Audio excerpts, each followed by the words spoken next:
Hello दोस्तों, स्वागत है आपका हमारे चैनल पर फिर से एक बार नई कहानी के साथ। तो चलिए बिना टाइम गवाए कहानी को शुरू करते हैं।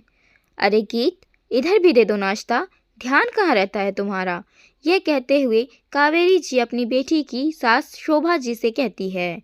वह क्या है ना बहन जी, इस पर से जो ज़रा सा भी ध्यान हटाओ तो इसकी काम चोरी शुरू। शोभा जी, बहन जी बुरा ना मानो तो एक बात पूछूं।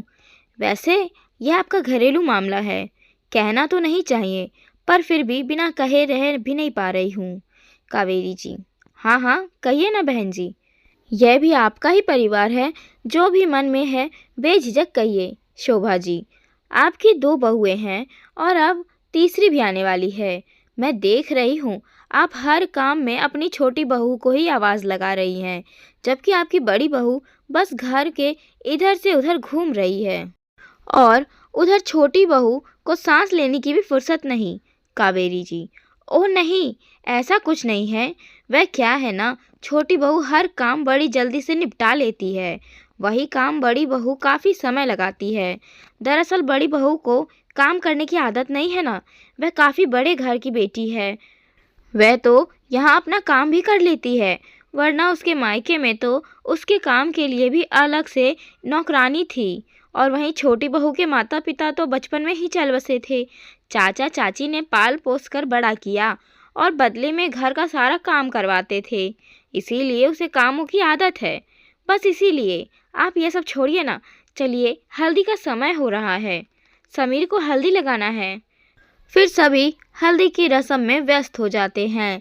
शाम में बारात बस निकलने ही वाली थी, तभी कावेरी जी अपनी बड़ी बहू आसना से कहती है, बहू समीर को पगड़ी बांध दो और देख लो वह ठीक से तैयार हुआ कि नहीं।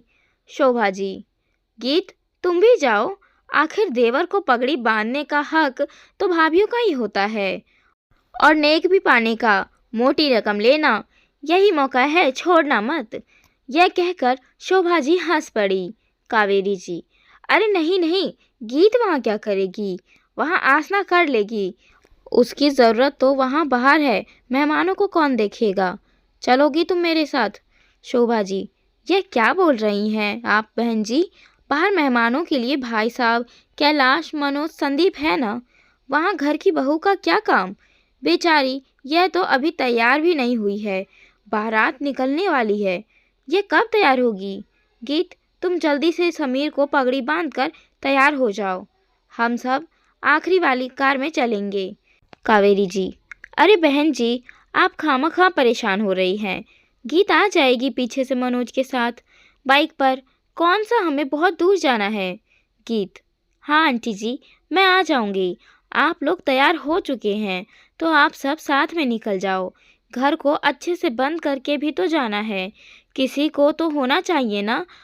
और घर पर बुआ नानी दादी जी भी तो हैं, उनकी देखभाल के लिए भी तो सब कुछ तैयार भी तो करना है। शोभा जी 8 महीने पहले ही इस परिवार से जुड़ी थी और उसके बाद ये पहली शादी थी जब वह इस परिवार को इतने नज़दीक से देख रही थी। पर जब से वह यहाँ आई थी उन्हें एक बात बड़ी खटक रही थी, कावेरी जी का नज़रिया अपने दोनों बहुओं के प्रति एकदम अलग था। हल्दी के समय ही उन्हें कावेरी जी की बातों में से समझ आ गया था कि दोनों बहू की अमीरी गरीबी के चलते ये सारा भेदभाव था, पर अब उनके सामने इस भेदभाव का असली कारण आने वाला था। बारात सही समय पर अपने स्थान पर पहुंच गई और सारी रस्में समाप्त हो गई, पर जैसा शोभा जी को पता था कि गीत नहीं आएगी, और हुआ भी ऐसा ही। बारात जब घर लौटी तो आसना जल्दी जाकर आरती की थाल लेकर कावेरी जी को थमाती है और नई बहू का गृह प्रवेश हो जाता है। घर पर आते ही नई बहू ने जितने भी बुजुर्ग थे सभी का आशीर्वाद लिया, पर गीत कहीं नहीं दिखी। तभी शोभा जी की नज़रें गीत को ढूंढने लगी। तभी एक कमरे में से कावेरी जी की आवाज़ आने लगी, तो उसी तरफ शोभा जी की कदम भी बढ़ने लगे, पर वह उस कमरे के दरवाजे पर आकर रुक गए जहां कावेरी जी की आवाज़ आ रही थी। उन्होंने सुना, कावेरी गीत से कह रही है, गीत अब तक जैसा सारे रस्मों में गायब थी वैसे ही काम के बहाने गायब रहना, बस आज भर के लिए। शोभा बहन को शायद कुछ समझ आ रहा है, इसीलिए बार बार तुम्हारी तरफदारी कर रही है। अब बेटी की सास है, उनसे कुछ कह भी नहीं पा रही, पर तुम ऐसा मौका देती ही क्यों हो? पता नहीं ये मनोज ने कैसी झंझट लाकर पटक दिए है इस घर में।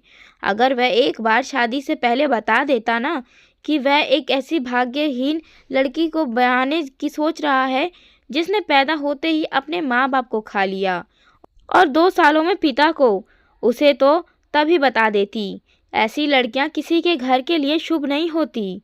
वह तो इस घर पर मुझ पर ठाकुर जी का हाथ है, तो हर बार तेरी वजह से घटने वाली अनहोनी टल जाती है।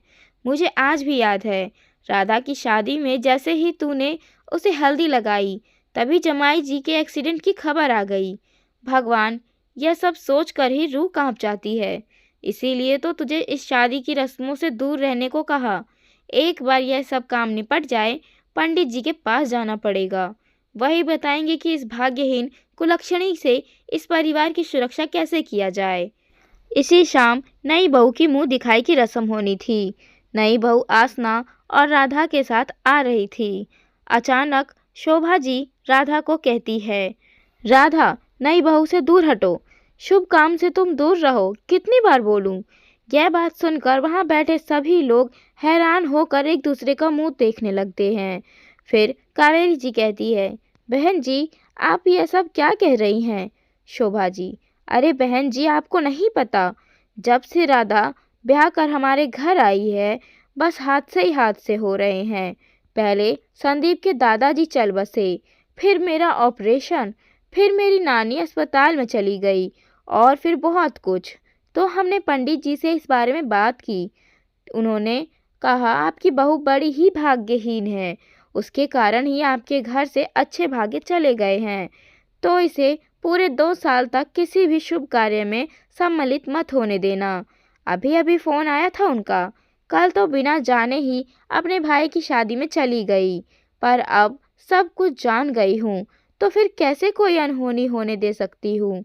मैंने इसे थोड़ी देर पहले ही बताया था, पर शायद ये भूल गई। क्या राधा, तुम भी अपने ही भाई की शादी में कोई अनहोनी घटना चाहती हो क्या? कावेरी जी, बहन जी, आप मेरी बेटी के बारे में ऐसे कैसे बोल सकती हैं? वह भी उसी के घर में। हमारे घर में तो आज तक इसके चलते कोई अनहोनी नहीं घटी, फिर आज मैं ये कैसे मान लूँ? और बुजुर्ग का चल बसना, किसी की तबीयत खराब बिगड़ना, यह सब भगवान के चाहने से ही होता है ना। किसी के कदम पड़ने से किस ज़माने में जी रही हैं आप? मुझे तो यकीन ही नहीं हो रहा है कि आप लोगों की सोच ऐसी है। भाग्य भगवान लिखता है, इंसान नहीं। उस पर इंसान का कोई जोर नहीं होता, तो फिर इंसान को दोष देना कहाँ तक सही है? शोभा जी, अच्छा, फिर जीत का भाग्य भगवान ने नहीं बनाया? फिर उसके माता पिता को तो उसने खुद ही मारा होगा, है ना गीत? अरे, जब एक बच्ची बिन माँ बाप की बड़ी होती है, तो उसे ऐसे ही आधी मरी हुई होती है, क्योंकि माता पिता का प्यार दुनिया में शायद ही फिर कभी मिले, और बाकी आधा में कुलक्षणी, भाग्यहीन, अपशगुनी शब्द सुनकर ही मर जाती है। ऐसे में उसे बच्ची को प्यार के 2 पल ही चाहिए होता है। अपनी बेटी के लिए सारे शब्द सुनकर आपको कैसा लगा? तो ज़रा सोचिए बहन जी, उसकी स्वर्गवासी माँ को यह सब सुनकर कैसा लग रहा होगा। और यह बेचारी, इसने तो खुद ही मान लिया कि यह भाग्यहीन है। रही बात राधा की, वह मेरी बेटी है, बहू नहीं। यह मैंने उसे ले जाते समय विदाई के वक्त ही कहा था, और आज भी कह रही हूँ। तभी तो आज मेरे एक बार कहने पर ही यह इस नाटक में मेरा साथ देने को तैयार हो गई। एक बात और बहन जी, अभी जो भी मैंने कहा कि राधा के आने के बाद यह हुआ, वह सब सच में हुआ था, पर इसके लिए मेरे मन में यह कभी नहीं आया कि राधा की वजह से हुआ है, क्योंकि जहाँ एक पत्ता भी भगवान की मर्जी के बिना नहीं हिलता, वहाँ इतने बड़े बड़े हाथ से भगवान की मर्जी के बिना होना नामुमकिन है। मैं चाहती तो यह आपके घर की बात है सोचकर चुप होकर चली जाती, पर फिर मैं कभी चैन से बैठ नहीं पाती, क्योंकि जिसे रोका जा सकता था उसे नज़रअंदाज कर दिया मैंने। बस यही सोच सोच कर घुटती रहती। कावेरी जी कुछ नहीं कह पाती, बस अपनी नज़रें झुकाए अपनी गलतियों के आंसू बहा रही थी। शायद शोभा जी के इस नाटक ने कावेरी जी की आंखें खोल गई होंगी।